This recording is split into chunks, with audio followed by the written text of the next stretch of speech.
குடும்ப பெண்கள், இல்லத்தரசிகள், பெண்கள் குறிப்பாக 2025 புது வருஷம் ஜனவரி மாதம் நமக்கு எப்படி இருக்கும்? மேஷத்தில் பிறந்திருக்கோம். நமக்கு வந்து சுக்கிரன் நல்லா இருக்கா? 7th ஹவுஸ் 8th ஹவுஸ்லாம் க்ளீனாக இருக்குன்னா சுத்தமாக நல்லா பிரமாதமாக இருக்கு. ஒரு சொல்வாக்கு, செல்வாக்கு, அதிகாரம், ஒரு பலம், இதெல்லாம் ஒரு பொருந்துற ஒரு இடம் தான் இது. நீங்கள் நினைச்ச விஷயத்த செய்யறதுக்கும் உங்களுக்கு ஒரு மன திருப்தியாக இருக்கிறதுக்கும் நல்ல வாய்ப்பு இருக்குது. நல்லா இருக்கு, உங்களுக்கும் ரொம்ப நல்லா இருக்கு. புத்தாண்டு உங்களுக்கு ஒரு புத்துணர்ச்சியை கொடுக்கும். செவ்வாய் தேவையில்லாத உங்களை யோசிக்க வைக்கும். பட் எதை பற்றி நீங்கள் ஓவர் திங்க் பண்ண தேவையில்லை.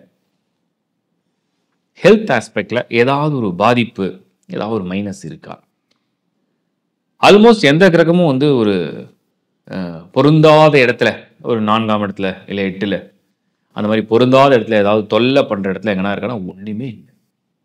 ஸோ ஹெல்த் ஆஸ்பெக்டில் இது வந்து பெரிய பிரச்சனையோ தொய்வோ தொந்தரவோ இல்லை.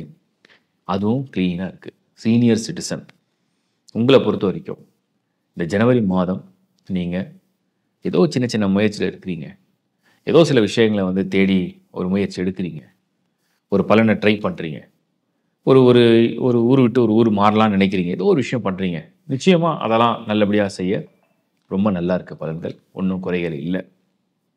ஓவரால் நான் என்ன சொல்ல வரேன்னா, ஜனவரி மாதத்தை பொறுத்த வரைக்கும் மேஷத்துக்கு இன்னும் ஒரு வாய்ப்பு, மீண்டும் மீண்டும் ஒரு வாய்ப்பு உங்களுக்கு இருக்குது. உங்கள் தொழில் பற்றி, உங்கள் திருமணத்தை பற்றி, உங்களுடைய முயற்சி, உங்களுடைய கல்வி, உங்களுடைய வெளிநாடு பயணம், உங்களுடைய யோகம், நீங்கள் வந்து இன்வெஸ்ட் பண்ணுற விதம், நீங்கள் ஒரு ப்ராப்பர்ட்டி வாங்குகிற விஷயம், நீங்கள் வந்து ஒரு விஷயத்தை ஷேர் பண்ணி டிவைட் பண்ணி கொடுக்குறோன்னு நினைக்கிறீங்க, ஒரு பார்ட்னர்ஷிப் பண்ணுறீங்க, திருமணம் பண்ணுறீங்க, ப்ரொப்போசல்ஸ் வருது, அதை அக்செப்ட் பண்ணுறீங்க, ஒரு ப்ராஜெக்டை சப்மிட் பண்ணுறீங்க, ஒரு டீலை அக்செப்ட் பண்ணுறீங்க, இது எல்லாத்துக்குமே இல்லை ஒரு ப்ரொமோஷனுக்காக காத்திருக்கீங்க, எதுவாக இருந்தாலுமே மேஷம் மீண்டும் ஒரு முறை ஜனவரி மாதம் உங்களுக்கு பலன்கள் நல்லா இருக்குது. எது உங்களை தொல்லை பண்ணும், எது உங்களை டிஸ்டர்ப் பண்ணும், எதனால நீங்கள் ஜனவரி மந்த்தில் வந்து டிஸ்ட்ராக்ட் ஆவீங்க அப்படின்னு நான் வந்து பார்க்கும்போது அது ஜூபிட்டர் குருவால் நடக்குமா? இல்லை. மெயினாக தடங்களை கொடுக்குற சனியால் ஏதாவது நடக்குமா? அதுவும் இல்லை. ஸோ சனி குரு 2 பேருமே ரொம்ப ஃபேவராக, மெயினான பிளானட்ஸ் 2 பேருமே ஃபேவராக இருக்கு. ராகு கேது கிடையாது, சுக்கிரன் இல்லை, அதுவும் நல்லா க்ளீனாக இருக்குது. புதன் சூரியன் எதுவும் இல்லை. உங்கள் ராசிநாதன் செவ்வாய் அவர் தான் வந்து வக்ரம் அடைகிறார். அவர் தான் வந்து நீச்சத்திலிருந்து அப்படியே பின்னோக்கி மிதுன வீட்டுக்கு ஷிஃப்ட் ஆகிடுறார். ஸோ உங்கள் ராசிநாதன் செவ்வாய் அப்படியே முன்ன பின்ன வக்ரம் அடைஞ்சு அப்புறம் அதோடைய ஸ்திரத்தன்மையை இழந்து, அப்போ என்னென்னா செல்ஃபாக நீங்களே ஒரு டவுட் படுறது தான்.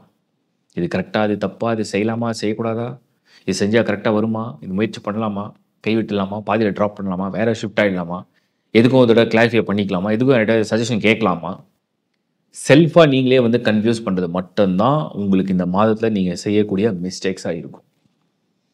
ஸோ என்னுடைய ஒரு பார்வை என்னன்னா, மேஷம் விதிக்கப்பட்டதெல்லாம் அருமையாக இருக்குது.